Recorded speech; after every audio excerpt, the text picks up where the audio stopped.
Notorious conspiracy theorist Alex Jones has been banned by YouTube, Facebook, Spotify, and Apple, but he's not leaving Twitter anytime soon. The company's CEO Jack Dorsey explained the decision not to ban the InfoWars host in a series of tweets where he said, quote, "We didn't suspend Alex Jones or InfoWars yesterday. We know that's hard for many, but the reason is simple. He hasn't violated our rules.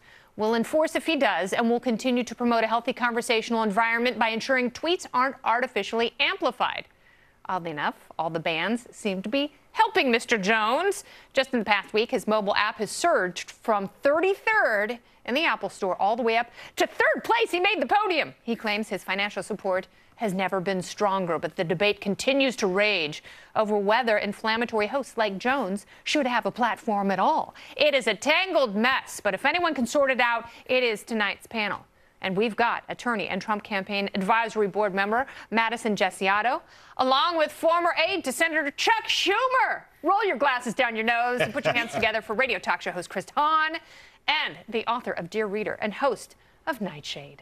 Michael Malice is back. Welcome, everyone. I've been so excited to talk to you about this.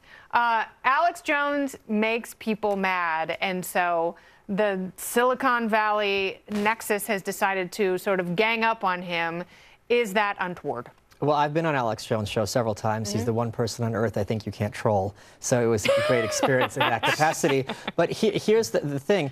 It's not just about Alex Jones. If the people who are asking for his banning have never listened to his show, they can't handle the idea that there's people out there listening to alternative sources of information. And if someone is a conspiracy theorist, which he certainly is, that doesn't mean that nothing they say can therefore be of value. And I just want to point out, if that's a really good point. And there are people who are fans of his show who may not like everything that he's said or done, and there have been some really stupid things that he's said. And let's also point out, if they had their druthers, Fox News and Talk Radio wouldn't exist. Yes. That was their goal from the beginning. When Rush Limbaugh started, when the Fairness Doctrine was repealed, every day you hear Dana Lash referred to blatantly as a terrorist, that Fox News has blood in their hands. If they had their druthers, alternative sources of communication from the evangelical left would be banned permanently. Wow. And Al Gore would still have a TV network anyhow.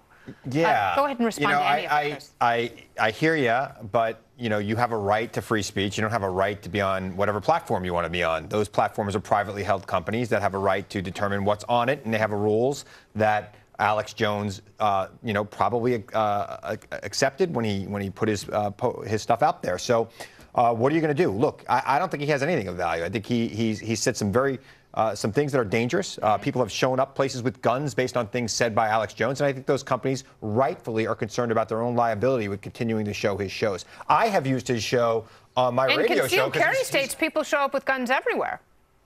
And what about the Army? People have shown up with guns with bad intent. How do you know?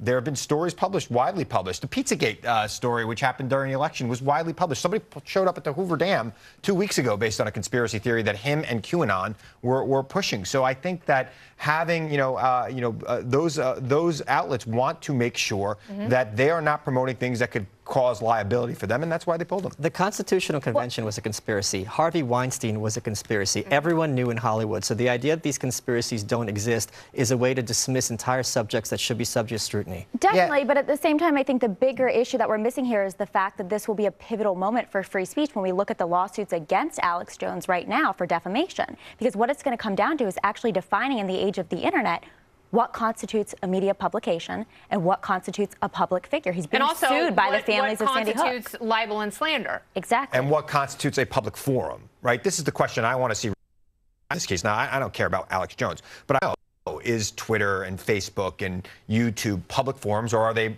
more like a network, like Fox? Fox could throw us off right now if they wanted to. It's a privately held company. Can they be the same thing? It's a wonderful feeling of power. Thank you for reminding me of that. Yeah.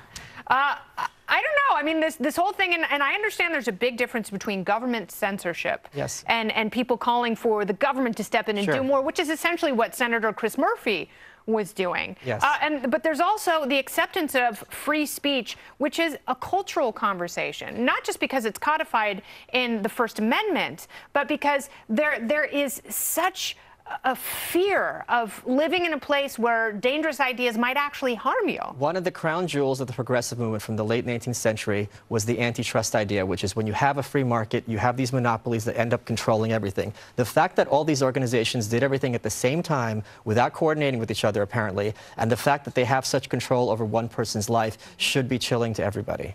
It was a domino effect. Look, Chris Murphy has constituents who have been confronted by viewers of Alex Jones' program saying that, you know, the Newtown massacre was fixed, which it wasn't. Yeah, kids died there. And that is abhorrent. Right. And those families have been threatened and had to move, some of them 7 times over some of this. He's a horrible person. I mean, a deplorable, and he doesn't believe any of it. If you read the court papers from when he got divorced, he says he's a performance artist. He's a performance artist that's inciting that's his lawyer violence. Talking. I mean, come on. You know, the president. His lawyer speaks for him, though. The president has also been called deplorable, and there have been many media outlets that said Donald Trump shouldn't have gotten attention during the campaign, even as the nominee. So once again, if they had their way, there'd be entire schools of thought that would be made invisible, just like they were made invisible before the Fairness Doctrine was repealed. Absolutely right. All right, the panel returns a little bit later. Much more to discuss.